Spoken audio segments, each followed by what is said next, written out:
What began as a groundbreaking journey to the depths of the ocean quickly turned into one of the most closely followed investigations in recent memory. In June of 2023, a deep-sea expedition set out with the goal of exploring one of the most well-known shipwrecks in history, the Titanic. The expedition was conducted by a privately operated submersible vessel known as Titan. Designed to reach depths of nearly 4,000 meters, this vessel was carrying 5 individuals on board. Shortly after the vessel began its descent, all contact with the surface ship was lost. A multinational search and recovery effort was launched, which continued for several days. Ultimately, debris from a vessel was discovered near the site of the Titanic, confirming that the mission had ended in a catastrophic failure. Following the incident, a formal investigation was launched by the United States Coast Guard. The purpose was to determine what went wrong and how future underwater missions could be made safer. After 2 years of in-depth analysis, the full findings were released in a comprehensive report in August 2025. The report was the result of a collaborative investigation that included marine safety experts, engineers, and representatives from other federal and international agencies. According to the report, multiple factors contributed to the failure of the submersible. Chief among them were concerns regarding the design, construction, and maintenance of the vessel. The submersible was constructed using a combination of carbon fiber and titanium materials, an unusual combination for deep-sea applications. The vessel's pressure hull, a critical component that ensures structural integrity under extreme underwater pressure, had not been certified or inspected by any recognized third-party organization prior to the dive. The report emphasized that comprehensive certification by independent experts is a standard practice for most vessels intended to operate under such extreme conditions. This process involves rigorous testing of materials, safety systems, and structural components to ensure they meet the highest standards for safety and reliability. In the case of this mission, that process was not fully followed. It was also noted that the vessel continued to be used for missions even after signs of possible wear or damage had been observed in past operations. The report indicated that assessments or follow-up inspections were not always conducted after certain incidents. This raised concerns about how maintenance protocols were handled and whether safety warnings were appropriately addressed within the organization responsible for the submersible. Another area of concern was how data collected during the missions was interpreted and used. The submersible was equipped with a real-time monitoring system designed to track the performance and structural status of the hull. While this technology provided ongoing feedback during dives, investigators found that the data was not consistently analyzed in depth, nor was it used to inform decisions about future dives or necessary maintenance. The report further identified internal challenges within the organization, including communication breakdowns and a culture that may not have encouraged open discussions around safety risks. Some individuals reportedly raised concerns about the vessel's design and usage, but these warnings may not have been given the attention they warranted.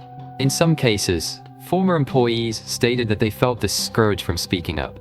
One of the contributing technical concerns involved the adhesive joints used to bond the carbon fiber sections to titanium components. A study conducted years earlier had recommended further testing on these joints to understand how they would perform under high-pressure conditions. According to the Coast Guard report, this additional testing was never completed. Later analysis of recovered debris revealed signs that these adhesive joints may have separated, which would have compromised the vessel's integrity. The report also detailed a timeline of the expedition, including the final communications sent between the vessel and the support ship. The dive began on June 18th, and initial communications indicated that the submersible was descending normally. However, within an hour, communication began to experience interruptions. Moments later, contact was lost entirely. Based on data and later analysis, investigators determined that the failure occurred suddenly and without prior warning. Crew members on the support ship stated that they noticed a brief, unusual sound around the same time communication was lost, but at the moment, it did not appear alarming. With no immediate signs of distress, search and recovery protocols were initiated and authorities were notified. Over the next several days, international agencies worked together in an effort to locate the vessel. On June 22nd, debris was discovered, confirming that the submersible had experienced a catastrophic failure. One of the central takeaways from the report is the need for greater regulatory oversight for vessels that operate in extreme underwater environments. Currently, deep-sea submersibles fall into a relatively unique category that may not be covered by the same regulations as other types of watercraft or research vehicles. As a result, certain safety practices and inspection requirements are left to the discretion of the operating organizations.